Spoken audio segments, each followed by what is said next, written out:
Consider a song that's at once a story of female empowerment. Cool. But at the same time, it's a moral reflection of a rampant patriarchal and classist society. I mean more so than today. And also, it's a cautionary tale about being too respectful of women.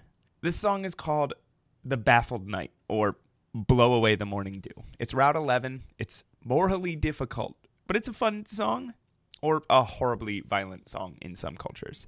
And we're going to be talking about it today on a podcast that's been dead for 3 years. I'm Matt Aucamp. This is Every Folk Song. Stick with us.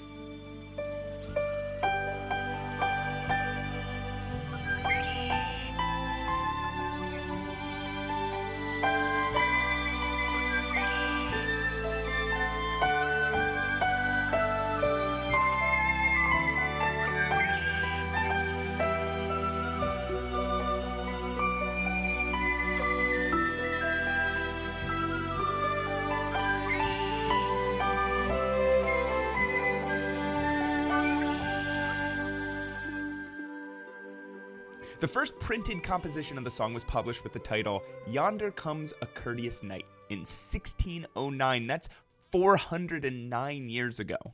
In a collection called Deuteromalia by composer Thomas Ravenscroft.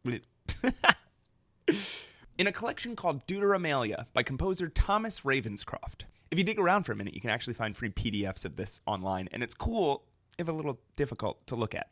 It's one of the first broadside ballads to come paired with music. So it's rad to think that when you hear this, Yonder comes a courteous knight, lustily raking o'er the hay. He was well aware of a bonny lass, as she came wandering o'er the way. Then she sang down the down hay, down. It's not so far off from the actual thing that someone in the 16th or 17th century might have been listening to at an alehouse or a fair.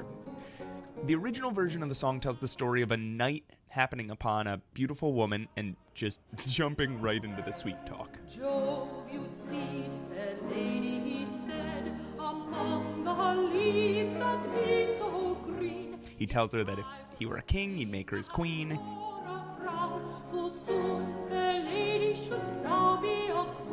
He says that if he didn't have his will of her, which is a very creepy way of putting that, soon he would die. Oh, Jove, save you, fair lady, he said, among the roses that be so red. If I have not my will of you, full soon, fair lady, shall I be dead. Which, I mean, if I need to bone you to live isn't a romantic sentiment, well, I don't know what is. Then, kind of skipping pretty conspicuously over the woman's response, he starts looking for a place for them to get down to it. And he can't find anywhere. He looked east, then he looked west, he looked north, so did he south. He could not find a privy place, for all lay in the devil's mouth. So she says, if you take me to my father's castle, we can do it in my fancy bed. By the way, I'm a virgin. I'm paraphrasing a little. If you will carry me, gentle sir, a maid unto my father's hall, then you shall have your will of me, on the purple above the pole. Then she But he agrees and he throws her up on a horse, and the important thing to note here is that it says they ride like sister and like brother. That'll come up later. They get to the castle, she hops off the horse and slams the gate on him, dropping an insult I had never heard before, which is four-eared fool, which I guess refers to the knight and his horse being a singular dumb entity. So, feel free to yell that at the next equestrian event you happen to attend. You're welcome. and shut the four-eared fool without. She continues to taunt him from within the gate, and what she says is, listen, you had me out there in the field, and you had me on your horse, and I never said I wasn't game, but you were too chicken to just rip my clothes off and go at it, so you're out of luck. You had me, quoth she, abroad in the field, among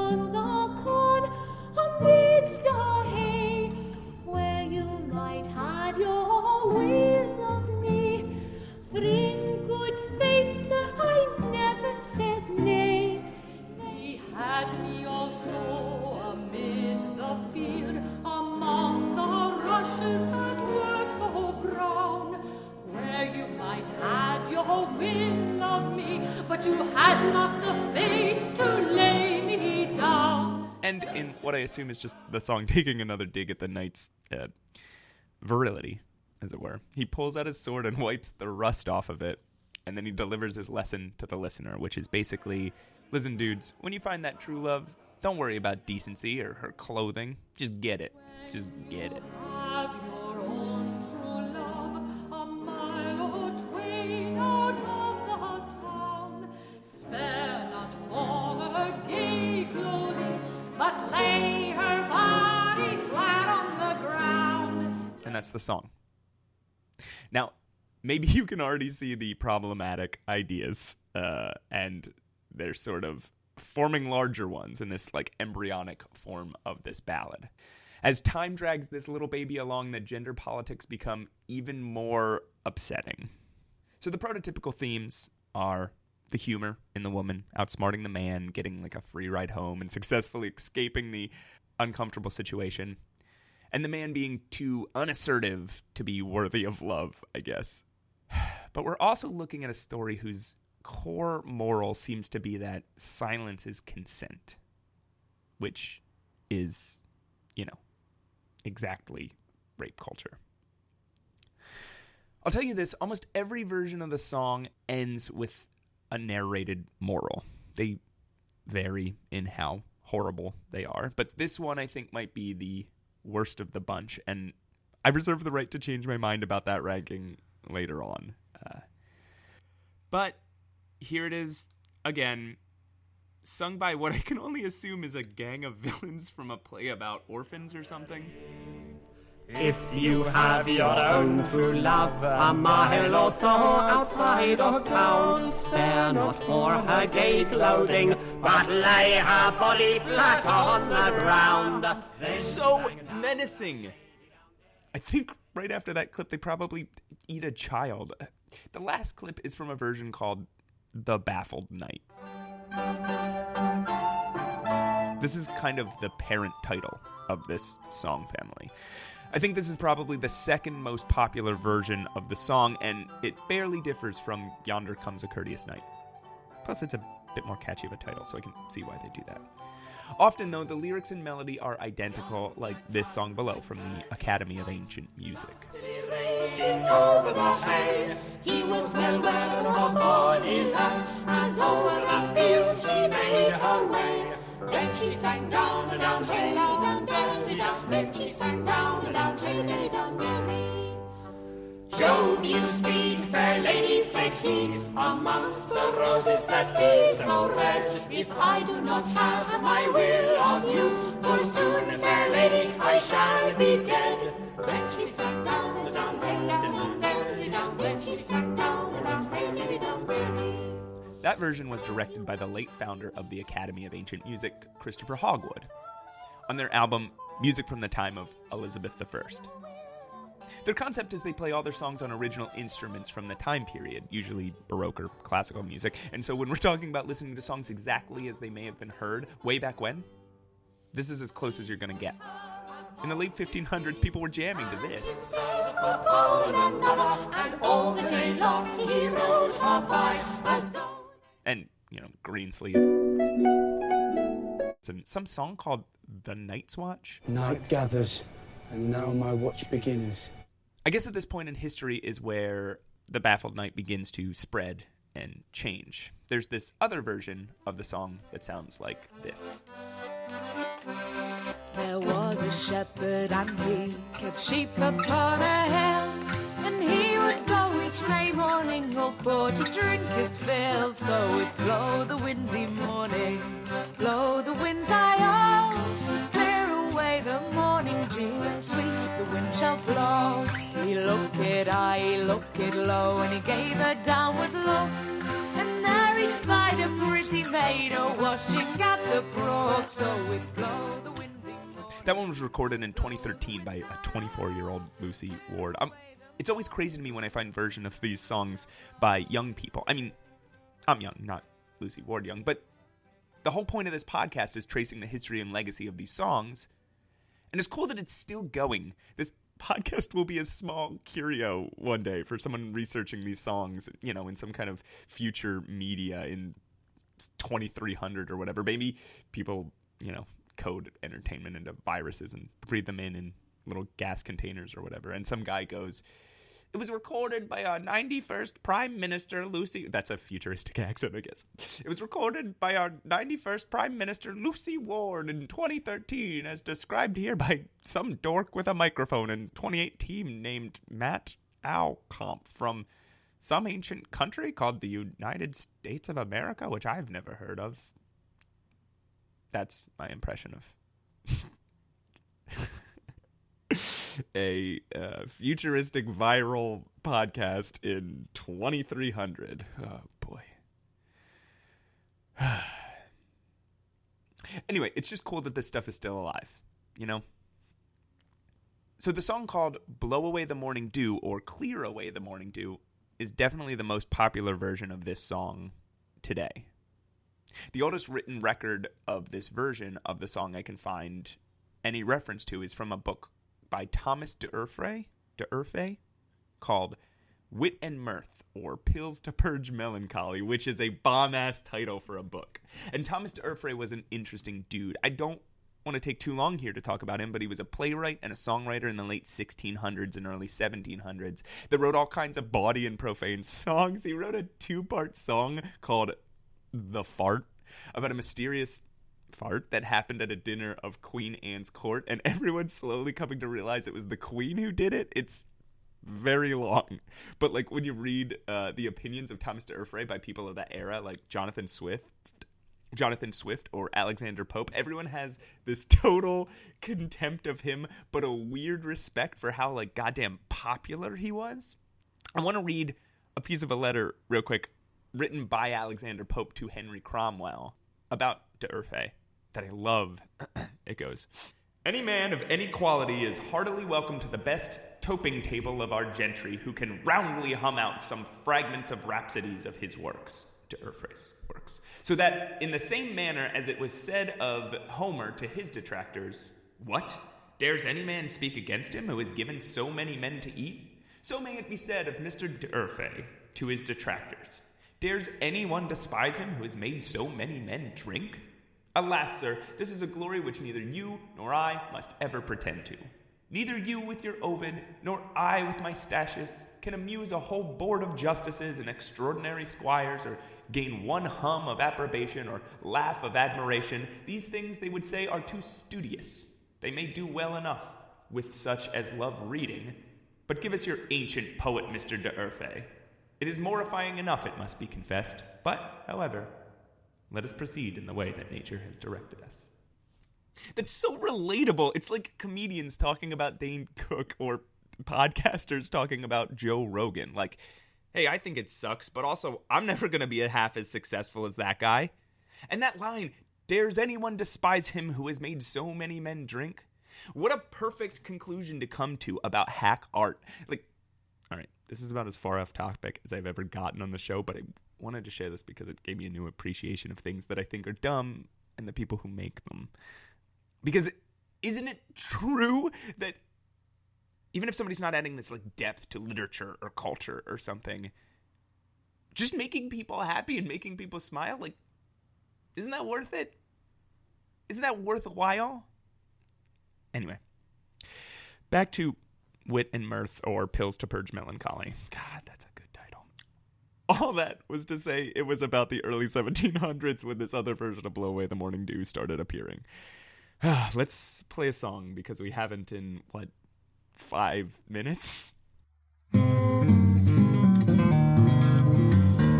It's all about a farmer, kept sheep on yonder hill, and he rode out on a May morning to see what he could kill, singing, "Blow, ye winds in the morning, blow, ye winds, I-ho, clear away the morning dew, how sweet the winds do blow." He gazed high and gazed low and gazed an underlook.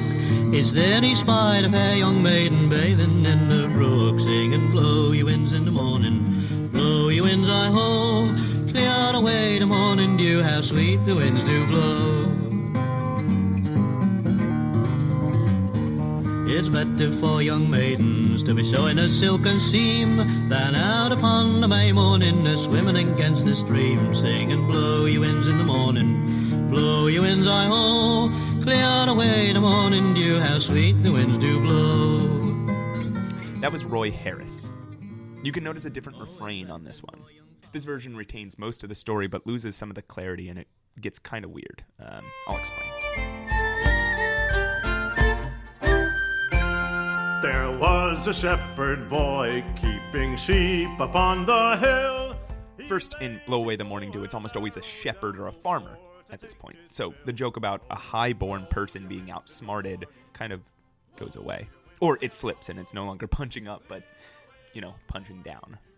In this version, the fair young maid is often bathing nude in a brook. He looked high and low, he cast an underlook, and then he saw a pretty maid beside the watery brook. He spied a pretty maid and sing Blow Away the Morning. Sometimes the singer then chides the boy for not going about his own business, but nevertheless, the boy starts peeping on the woman. Now, this is weird. In basically every version of Blow Away the Morning Dew, she speaks first, which to me is completely bizarre because this next part comes apropos of nothing. Now do not touch me mantle, pray leave me close alone. Take me out of the water and carry me to me home. Sing and blow, ye winds in the morning. Carry me home to my father's gate before you put me down.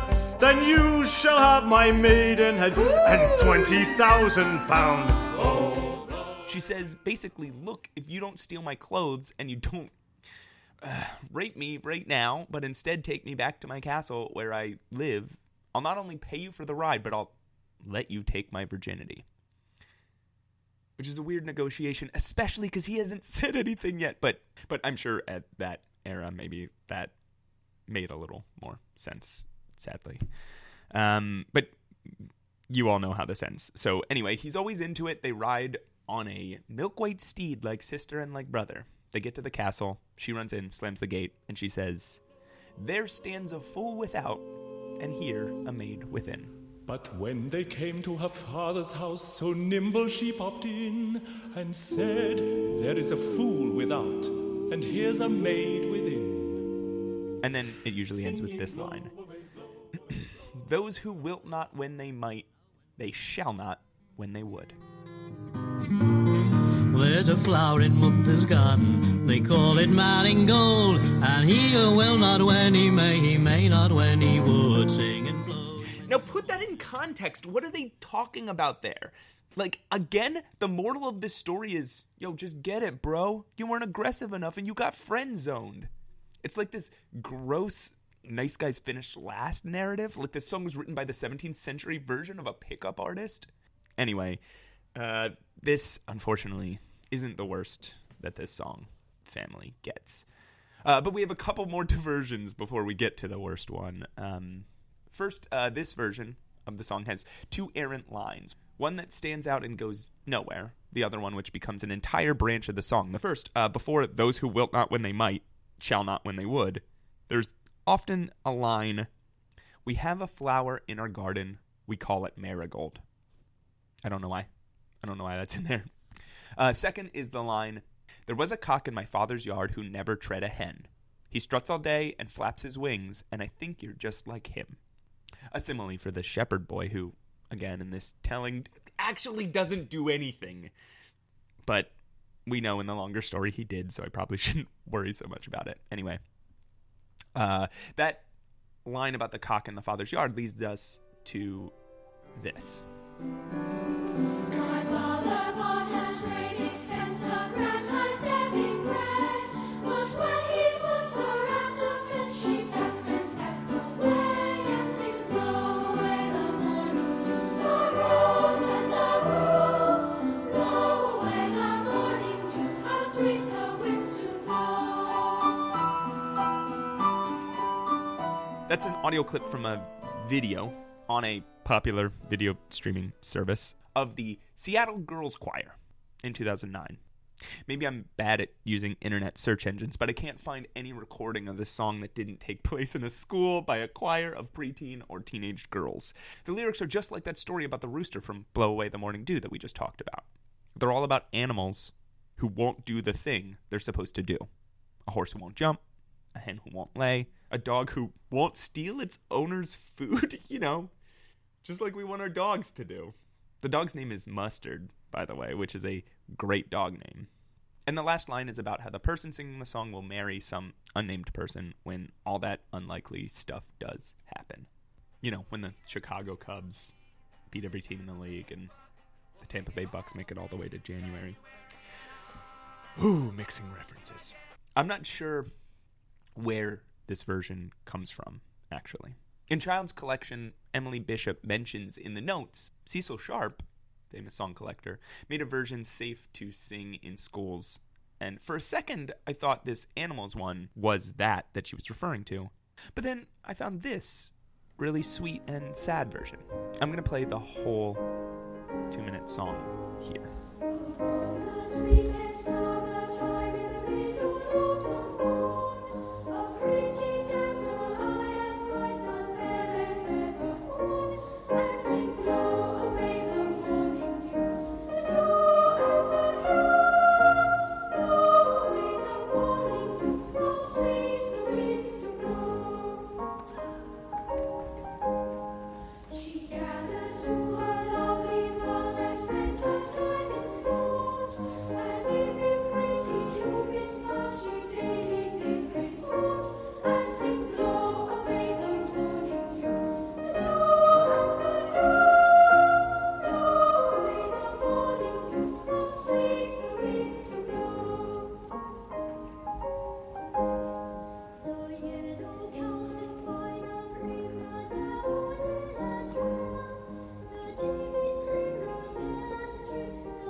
Popular video streaming service, uploaded just last year by Archives of Sound. It claims it's from a recital of the Guildford Cathedral Choir in the Royal Albert Hall of London in 1968. It was very probably written by Cecil Sharp in the early 1900s.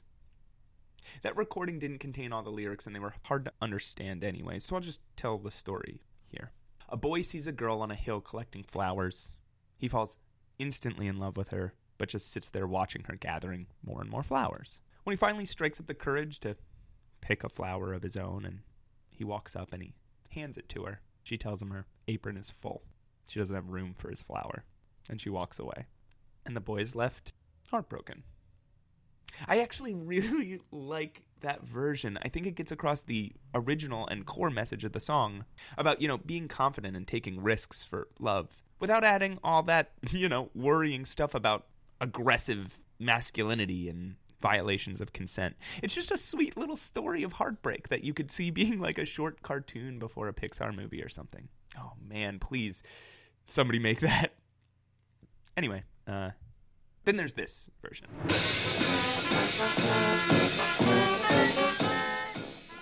It's from a movie called Far From the Maddening Crowd, a 1967 romantic farming movie about gender politics and friend-zoning nice guys, appropriately enough. This was confusing to me at first, why there's this marching band version, and I think this happened because of a guy named Ralph Vaughan Williams.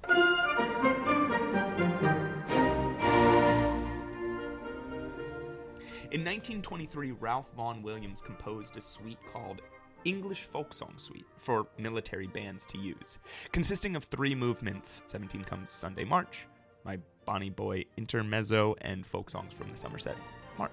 That last one uses Blow Away the Morning Dew as its central musical theme.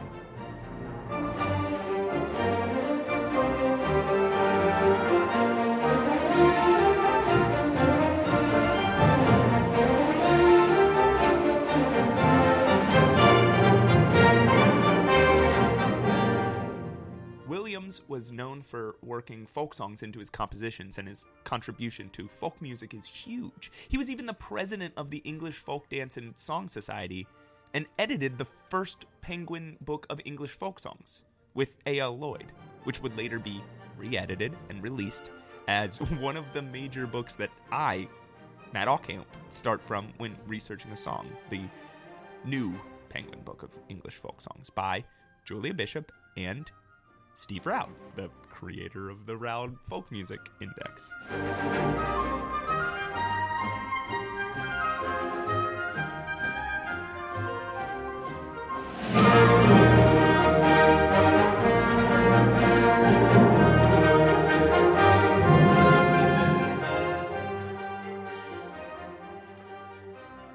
There's a bit more to go here.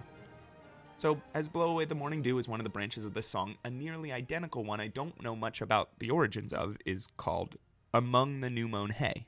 And here is Martin Carthy and Dave Swarbrick singing it. Come to my father's garden, it is walled all around.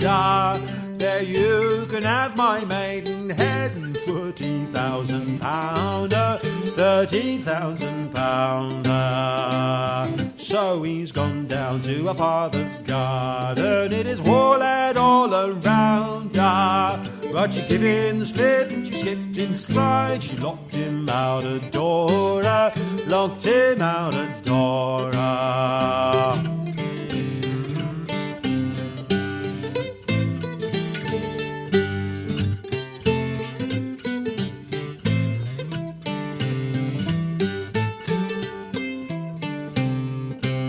Says there is a cock in my father's garden, he never will tread the hen. He struts all day and he flaps his wings, and I think you're just like him. I think you're just like him. It's got a different tune and rhythm and refrain, but it's basically the exact same song. Hey, listen to this one. Oh, years ago, you see, I can't tell I've used some money, that's what it is. I've been about so much, you see, I used some money. My cousin, I believe, just to sober Carlisle. As I walked out one May morning so gay, sir. As I walked out one May morning so gay, sir. And there I spied a sweet pretty maid sitting on the new mown hay, sir. I fell a day. That version is William Rue, one of my favorites, and starts off with this really cool story that I don't understand even a little bit, but I love listening to. Like, what is this? To sober Carlisle. It's just so, like, musical and charming. And my favorite thing to do while researching this song was to skip back and forth between this obnoxious, oversung Marianne Kreitlow version and Rue's version. It was kind of like this. Oh, years ago, you see, I can't tell I've used some money, that's what it is. I've been about so much, you see, There was a farmer's son, kept sheep upon the hill. He went out one May morning to see what he could kill. Used some money, my cousin, I believe, just to sober. Blow away the morning dew, the dew and the dew. Blow away the morning dew, how sweet the winds do blow. As I walked out one May morning so gay, sir. As I walked out one May morning so gay, sir. And there I spied a sweet pretty maid sitting on the new mown hay, sir. I fell a day. My mantle fair, in it or my gown. If you will, take hold my hand, I will be your hold. Singing, blow away the morning dew, the dew I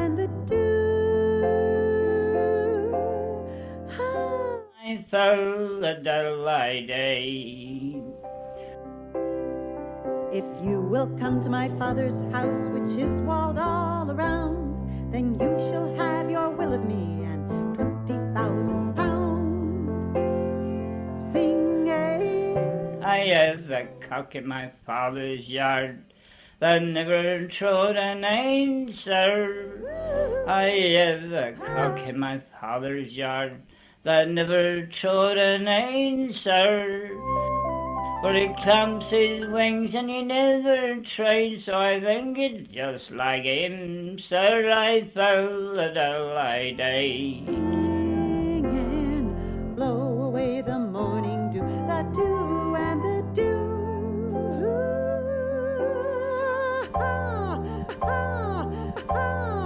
Blow away the morning dew, how sweet the winds do blow.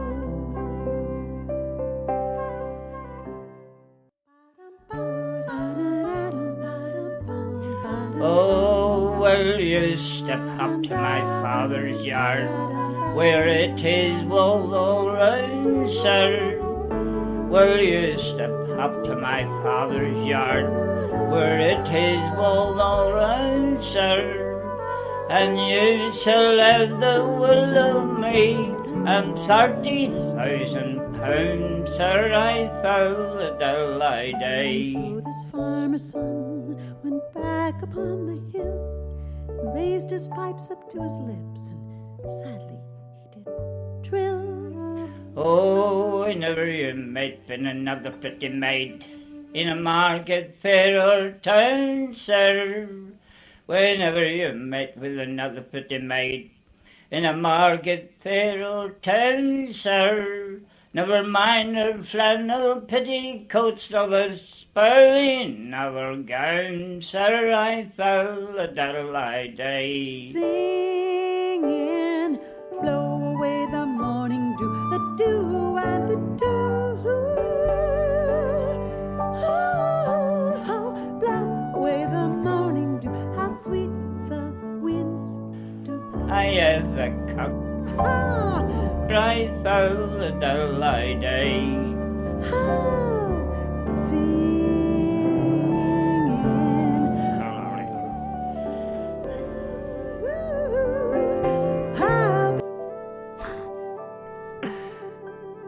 So dumb. Okay.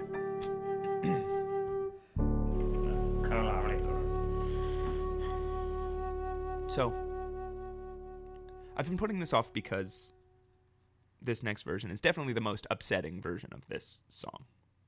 There's one more after it, but I think you need to understand this one before we get into the last one. This one is called Jock Sheep, and it's a Scottish branch of the Baffled Knight. If the Baffled Knight is a pickup artist anthem, Jock Sheep is straight up r/red pill. Here's the story.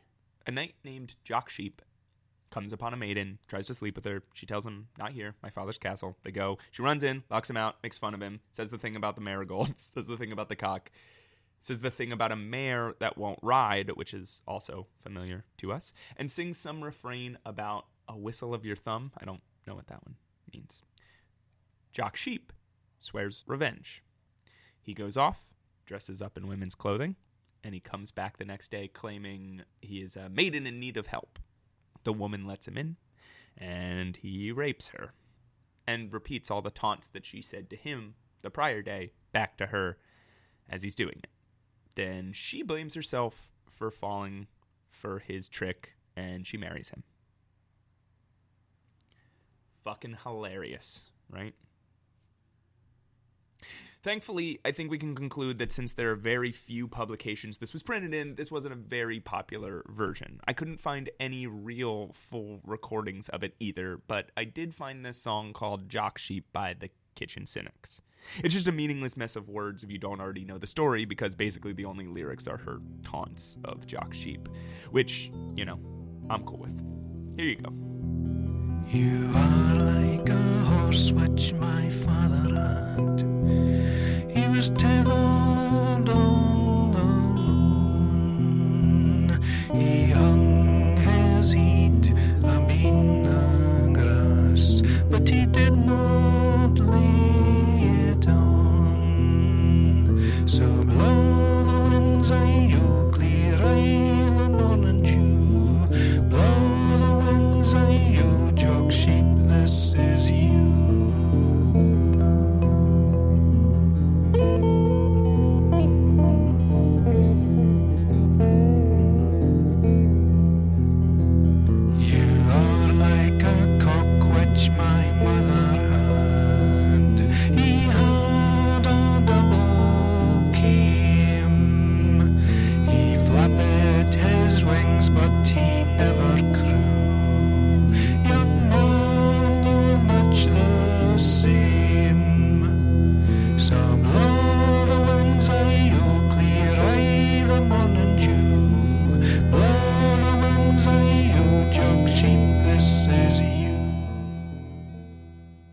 now that that's out of the way, I think this last one is worth covering, if that weird one about the horse was worth covering.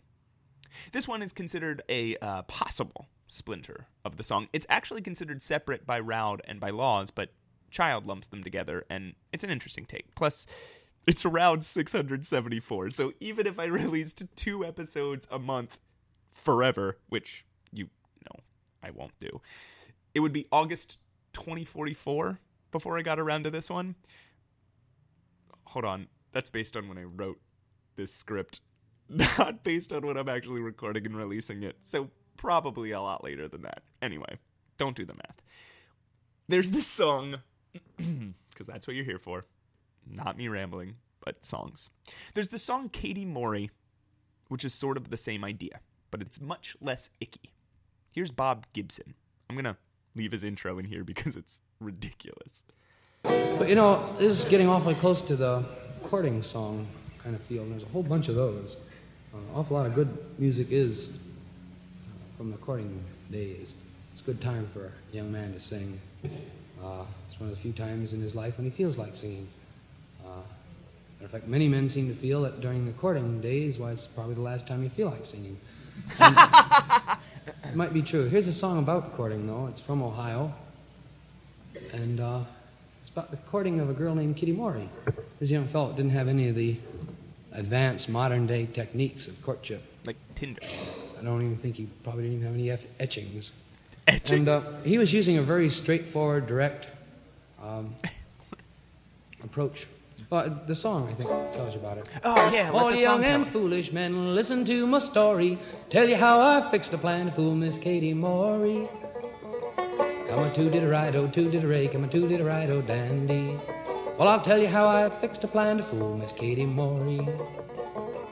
I told her that my sister Sue was in yon lofty tower, and I wanted her to go there to spend a pleasant hour. Come a too-did-a-ride-o, too-did-a-ray, come a too-did-a-ride-o, dandy.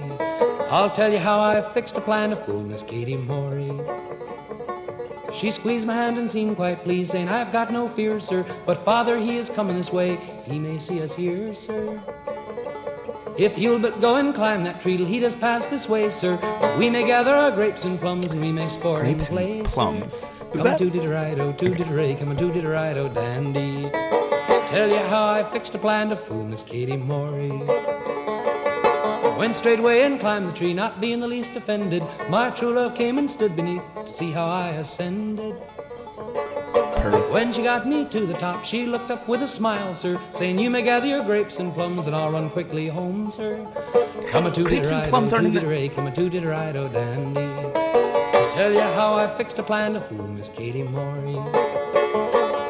Straightway did descend the tree, and coming with a bound, sir, It's a true grape love and got plum right out tree. of sight before I'd reach the ground, sir. But when my thoughts I did relent to see what I'd intended, straightway made a wife of her, and all my troubles ended. Come a too-did-a-ride-o, too-did-a-ray, come a too-did-a-ride-o, dandy.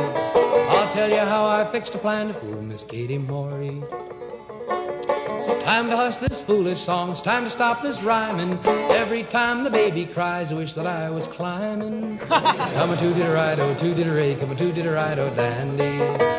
That's the way I fixed a plan, got fooled by Katie Morey. So she tricks him into climbing a tree and runs away, then he chases her, ... they're married. I don't know. It seems way more like a playful prank between lovers in this song than like a battle against consent. Like, they knew they were into each other the whole time, and this was just a fun, flirty game. It helps wash the taste of the others out of your mouth, so I thought it was a good one to end with. I know there's this big movement against judging old culture using modern morals. And I know there's a haze of time that maybe has warped the tone and intent of this song. Except Jock Sheep, fuck that one. Maybe we're supposed to view all these versions the way I view Katie Morey. That this was like a fun game for the woman in the story, and she never actually felt threatened. But still there's that moral. Those who wilt not when they might, they shall not when they would. Or, fear not for the rumpling of her gown, but lay her body flat on the ground. I have trouble viewing those in any other way except instructions on how to force a woman to have sex with you, regardless of whether she wants to or not. And that makes the song not fun. And maybe that makes this episode not fun. And maybe that's why I put it off for 3 years. I don't know. And the morals in this song that I'm criticizing so heavily, they're alluring. I understand them. I understand this idea of wanting something or wanting somebody. Less sex with a woman I see in a stream or on a hill, and more like I'm thinking about this more like romantic love, right? Like, I understand this idea of falling in love with somebody, for example, and wanting them so bad and them not wanting you back.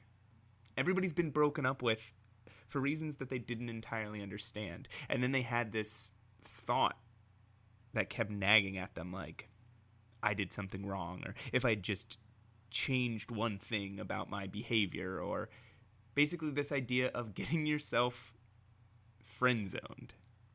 And that's what's appealing about this moral, right, is that the people who haven't wanted you, they did not want you because you're not what they're looking for. They didn't want you because you made a wrong move. You weren't aggressive enough. And so next time, you're going to come in prepared. And I think that's where these ideas form. And to revisit that idea of being broken up with and not fully understanding why, there's this idea that you can win somebody back, you know, if you just do the right romantic gesture. If you don't let them get over you, you just keep reaching out and you keep, you know, you show up at their house with an extravagant gift or a boombox over your head, and man, they'll fall right back in love with you. But that's the same problem. This problem of removing the agency from the other person. Assuming you know what's best for the both of you. And back when, I guess, this song was written, there wasn't as much thought about this, I assume. But the thing you have to understand is that everybody has reasons for the decisions they make. And they don't always have to do with you doing something wrong. Sometimes they're personal, and sometimes they're completely unfathomable to anybody but the person who makes those decisions. So, again, I know I've kind of gotten way off the topic of, you know, a guy trying to force a woman on a hill to have sex with him. I'm just thinking about, again, the allure of the idea of don't let him get away. Like, don't let a good one get away. And granted, you can apply that to better lessons, like treat the people you love well so that you keep them in your life. Or you can apply that to, if you like somebody, ask them out. You know, assuming they're not giving you some very strong signals that you shouldn't ask them out, as long as you're being polite and courteous about it. There are good ways to interpret the lessons of this song, but there are some really bad ones, and those are really bad attitudes that people in the modern day have as well. And they're attitudes we've been trained on. You know, there's so many songs and movies and TV shows where the relentless good guy pursues his romantic quarry over and over and over until she gives in. Like the singers of this song wanted their hero to do. But there's a better adage for those situations, and it's if you love something, let it go. If it comes back to you of its own free will, ... I've gotten kind of off topic and completely off script, but the song twists my head around, to be honest. The first time I heard it, I thought, oh great, another song about something horrible. But, oh cool, the woman got away. She beat the villain and humiliated him, and that's awesome. But as my second listen through, I started to realize that the woman wasn't the hero. She was a foil to point out the shortcomings of the man. And the song was to prepare men for being in this situation. And so I guess that's why I spun off on this. It got me thinking about the way men are raised in this culture to treat women in certain ways. And I don't know. I know we're not as bad as that anymore, but we could still be better. I know I can still be better. Okay. Anyway, this is probably the most rambly outro I've ever done, and I probably am about to start sounding like William Rue, so we should probably get out of here. As I walked out one morning gay to see what I could shoot, I there espied a pretty fair maid come a-tripping by the road. So all hail the dewy morning, blow oh the winds hi-ho, clear away in the morning dew, how sweet the winds do blow. Thanks as always to Steve Roud and the Vaughan Williams Memorial Library, all for the existence of the Roud Folk Music Index, which I used to start all my research on this show, and it's basically the entire premise. I don't think any of those people know who I am or what this podcast is, but I appreciate what they do. Clear away in the morning dew, how sweet the winds do blow. Every night they'd sit and spoon out in the new mown hay. No And one thanks to the sees following them but artists the whose moon music out I in the new used to mown tell hay. this story. Dan Gibson, Joel Fredrickson, and Ensemble Phoenix Munich. The Baltimore Consort, the Consort of Music. The Academy of Ancient Music. Christopher Hogwood. City Waits. Emily Bishop.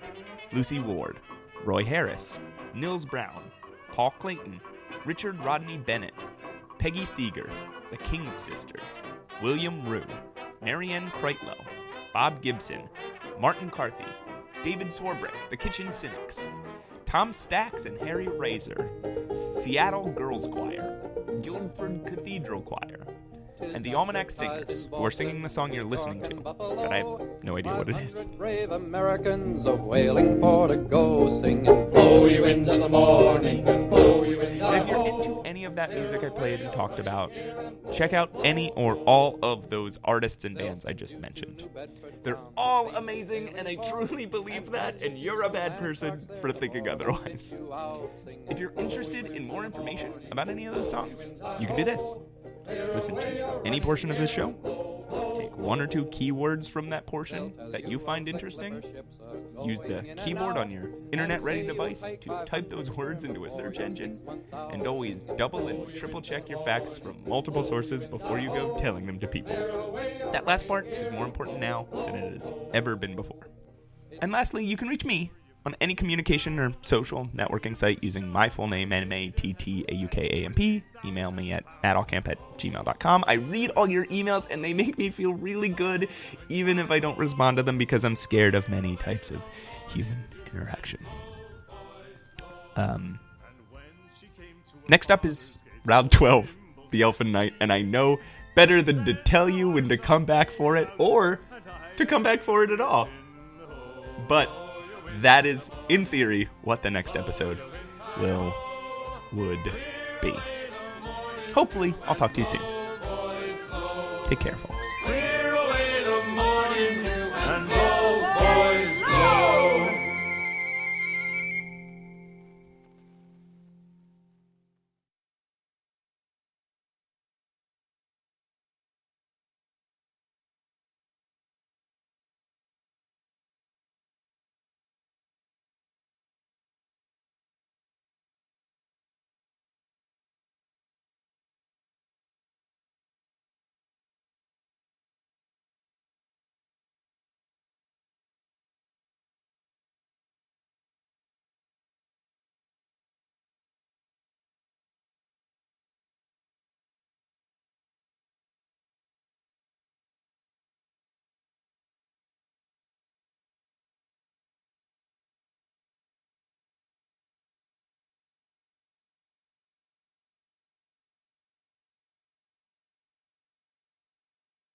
in a collection called Deuteromalia by composer Thomas Raisin. By composer Thomas Ravencroft. Well, no. By composer Thomas Raisins. Okay. By composer Thomas Ravenscroft. Stupid raisins. Okay. By composer Thomas Ravenscroft. In a collection called Deuteromalia by... I'm going to start over. In a collection called Deuteromalia by composer Thomas Ravenscroft. If you dig around for a minute,